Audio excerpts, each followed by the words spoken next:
এটা হচ্ছে আমার কোয়েল পাখির ফার্ম। দেশ থেকে ডিম নিয়ে আসে, পরে আমার নিজের মেশিনে ফোটাইছি শারজাতে এসে। 300 ডিম নিয়ে আসছিলাম, 200+ বাচ্চা হয়েছিল। 7-8টা বাচ্চা মারা গেছে, বাকি সবগুলো ছিল।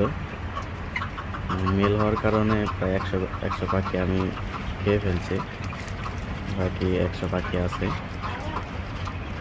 আলহামদুলিল্লাহ এগুলো সুস্থ আছে, বাট গরমের কারণে সমস্যা হচ্ছে, বছর ডিম পারছে না। গরমের জন্য ডিম পারছে না, হাঁসফাঁস করছে।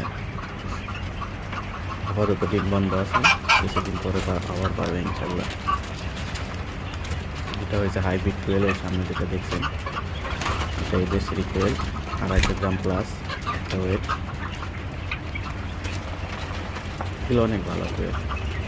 আর যেটা দেখছেন বাকিগুলো, ওগুলো হলো জাপানি কোয়েল, দেশ থেকে ডিম সংগ্রহ করা।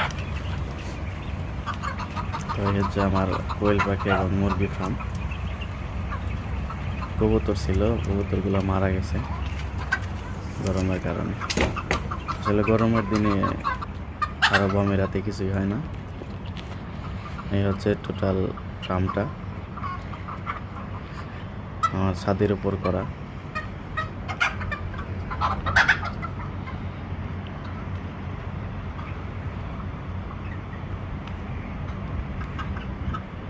শীতের দিনে করতে পারলে ভালো হবে, গরমের দিনে করা সম্ভব না, প্রচুর গরম,